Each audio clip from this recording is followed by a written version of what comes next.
Ezekieli sura 36 aya 20. Na nukuu, Ezekieli 36 aya 26. Nami nitawapa ninyi moyo mpya, nami nitatia roho mpya ndani yenu, nami nitatoa moyo wa jiwe uliomo ndani ya mwili wenu, nami nitawapa moyo wa nyama. Mwisho wa kumbe Roho alipokea Yesu hakupaswa baki na Yesu peke yake, ashirikishe na wale wanafuata. Ndio maana nisoma Injili ya Mathayo sura ya 14, kwa kuwa Roho Mtakatifu atawafundisha saa ile ya wapasayo kuyasema. Kumbe Roho Mtakatifu hakumilikiwa na Yesu, na baadaye aliwaamuru mitume baada ya kufufuka kwake alipotokea kwenye kile chumba, akawaambia pokeeni Roho Mtakatifu, na wote watakaofungiwa dhambi wamefungiwa, na wale watakaofungiwa wamefunguliwa. Kumbe Roho huyo sasa wale mitume wanaendelea kumshirikisha, na katika mtiririko ule maaskofu wanaendelea kutoa Roho wa kuwapatia kuimara waimarishwa mbalimbali. Ishara ya maadhimisho ya kipaimara. Kipaimara ni adhimisho la Roho Mtakatifu, hufanyika kwa kuwekewa mikono kichwani na kumwita Roho Mtakatifu juu ya mhusika. Pamoja na kuwekewa mikono, ni lazima pia kupaka maji ya uso kwa mafuta ya Krisma, pamoja na kutamka maneno yanayoweka wazi kwamba ndiye anayetolewa kwa Baba na Mungu na kuwa maana. Maneno hayo ni pokea uhuru wa paji la Roho Mtakatifu. Askofu anapopaka Krisma yule mhusika, anamwambia maneno hayo, pokea uhuru wa paji la Roho Mtakatifu.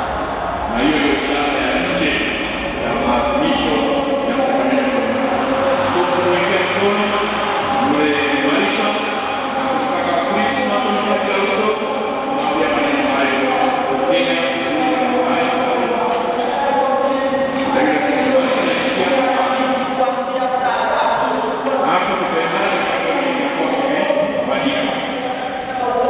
Faida au matunda ya sakramenti ya kipaimara.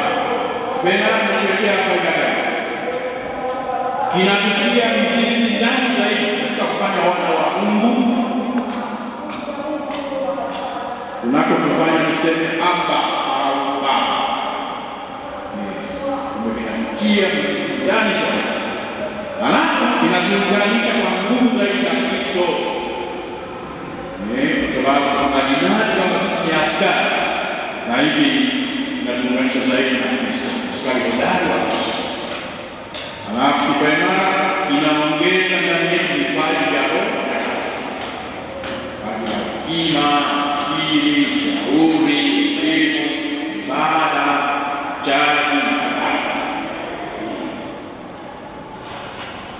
Kipaimara pia kinatupa nguvu ya pekee ya Roho Mtakatifu kwa ajili ya kueneza imani yetu kwa maneno na matendo. Kumbe kina faida, kina faida. Mitume wengi walitetea imani yao baada ya kupokea Roho Mtakatifu. Ikumbukwe kwamba kanisa linapokea muhuri wa kiroho wa mapaji ya Roho Mtakatifu: roho wa hekima na akili, roho wa shauri na nguvu, roho wa elimu na ibada, na roho wa utaji mtakatifu. Kumbe mapaji haya ni tano, tunapaswa kuyalinda, kuyatetea na kuyaishi. Kama ubatizo unapotolewa mara moja, kipaimara pia hutolewa mara moja tu. Ndio maana tunapotoka katika kipaimara tunawatakia wale wenzetu wabaki wa Katoliki maisha yao yote, wasitangetane mara tunaenda kwa kipaimara kingine siku wapi, nyingine siku wapi. Sakramenti inatolewa mara moja. Mpokeaji wa sakramenti ya kipaimara: wabatizwa wote ambao hawajaimarishwa wanaweza na wanatakiwa kupokea sakramenti ya kipaimara. Ukisoma katekesi ya Kanisa Katoliki namba 1306.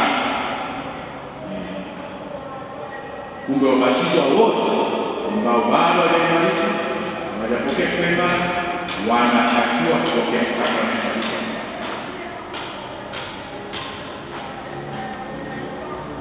Kwa karne nyingi mapokeo ya kanisa yameainisha umri wa kutumia akili kama muda wa kuweza kupokea kipaimara, lakini katika hatari ya kanisa watoto wadogo pia lazima waimarishwe, ingawa hawajafikia bado umri wa kutumia akili.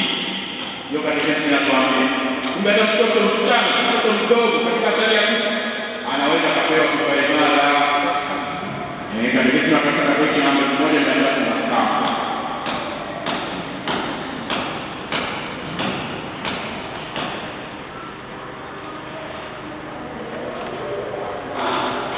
Maandalizi ya kipaimara lazima yalenge kumwongoza Mkristo kwenye muungano wa ndani kabisa na Kristo, kwenye uhusiano hai zaidi na Roho Mtakatifu, kazi zake, vipaji vyake, wito wake, hadi kuweza kuchukua wajibu wa kitume wa maisha ya Kristo. Maandalizi ya kipaimara